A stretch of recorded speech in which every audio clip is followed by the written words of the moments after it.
Безнең мәгариф тарихыбызда Фатиха апага янәшә куярлык беркем дә юк. Ирләрдән бар, Хусейновларда бар, Аллаһка шөкер, мәктәпләр ачкан кеше, бөтен илебезнең бөтен пичмакларында бар андый кешеләр. Әмма татар хатын-кызларыннан 2 мәктәп үз акчасына кызлар өчен һәм бер гимназия ачкан хатын бары Фатиха апагына. Фатиха Аитова 1866 елның ноябрендә Оренбург губернасының Троицкий каласында сәүдәгәр Габделвәли Яушев гаиләсендә дөньяга килә. 1897 елда Казан сәүдәгәре Сөләйман Аитовка кияүгә чыга. 1910 елда ул әтисе вафатыннан соң калган мираска 4 сыйныфлы дөньяви мәктәп ачтыра. 1913 елда 6 сыйныфлы мәктәп ача. Укырга, язарга өйрәтү белән бергә, тегәргә, чигәргә, эшләргә, кәвеш һәм чүәкләр тегәргә өйрәтә. Бу кызлар эшләмәләрен, кул эшләмнәрен сатып, аш үлемнән котыла алганнар. Фатиха Аитовага максатына ирешү өчен бик күп каршылыклар җиңәргә туры килә. 1916 елның 4 мартында Казанда мөселман кызлары өчен хосусый урта уку йорты ачарга рөхсәт алуга ирешә. Бу заманы өчен олы вакыйга була.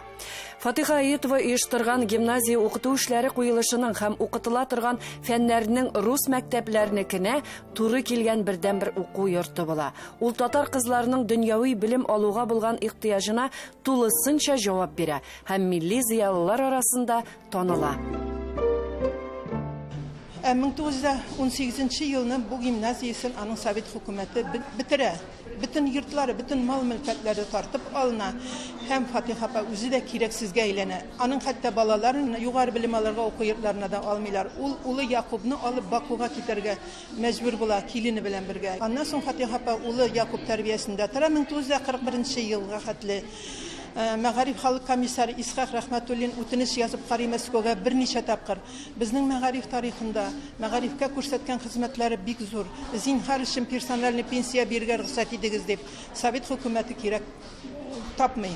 Һәм бер тиен акчасыз шушы улы Якуб тәрбиясендә яшәп 41 елны эвакуация китә, улы белән килене мәҗбүри җибәрәләр, халык дошманы балалары бит инде.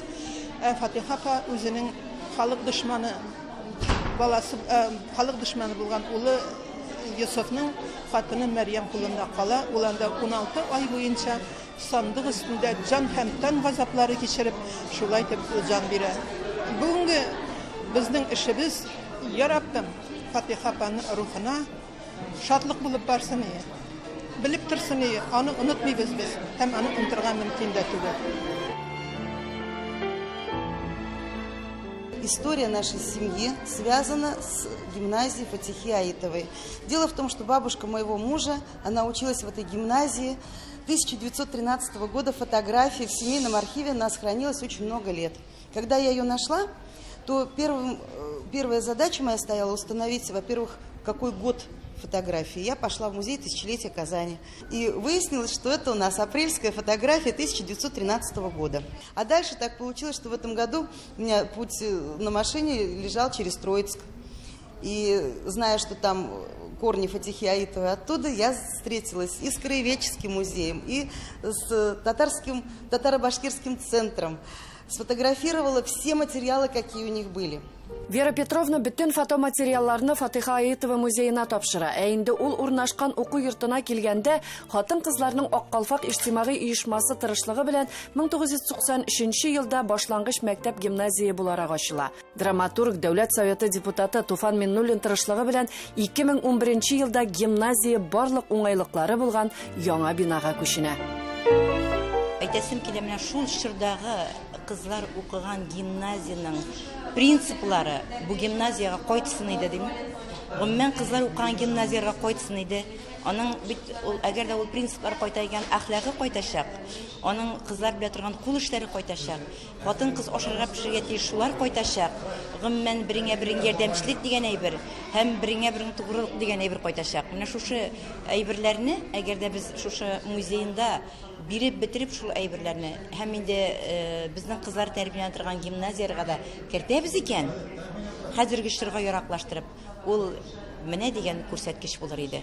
Мәсәлән, мин шуны көтәм гимназияләрдән, кызлар гимназияләреннән.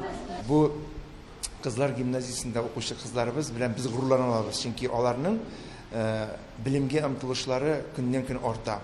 Аларның менә шушы Фатиха апаның нинди шәхес буларак хезмәт иткән үзебезнең милләтебезгә, нинди өлеш керткән, телләрне өйрәткән, укытучыларны кабул иткән, аларны матур итеп туплаган һәм милләтебезгә кызыллык китермәгән. Менә гасырлар үтү белән безнең бөек шәхесләребез онытылмый, аларның тарихи яктан тагын да күбрәк ачыла, аларның истәлекләре тагын да яктыра, аларның менә бүгенге без аларны искә алырга тиешбез, бу бик зур тәрбияви чара. Әле теге 20-нче гасырның билгеле шәхесләренең туганнары, ватаннары, балалары, оныклары исән вакытта менә бу алар битендә дәреслекләргә кергәннәр. 9-нчы класста, 10-нчы класста аларны өйрәнәләр. Шул ук әйтик, Мөхәммәд Мәһдиев, аның кызы Ишәнсау эшләй, Галимә ул. Шул ук Әз Галиәҗев, аның хатыны бик күп эш башкара бит инде. Шул ук Адлер Тимергалин, аның кызы Алсу ханым Ишәнсау әтисе турында искит шәйләр сөйли ала ул. Мин фәкырегез шулай ук Нурихан Фаттахов хатыны буларак, менә шул мәктәпкә шул теманы үткән вакытта чакырсалар, без беребез дә каршы булмас идек. Зыялы ул кызларыбыз безнең арада. Милләте өчен гаҗәеп күп эш башкаралар алар. Вакытында хөрмәт күрсәтеп калырга иде. Ләйсән Асадриддинова, Татарлар, Казан.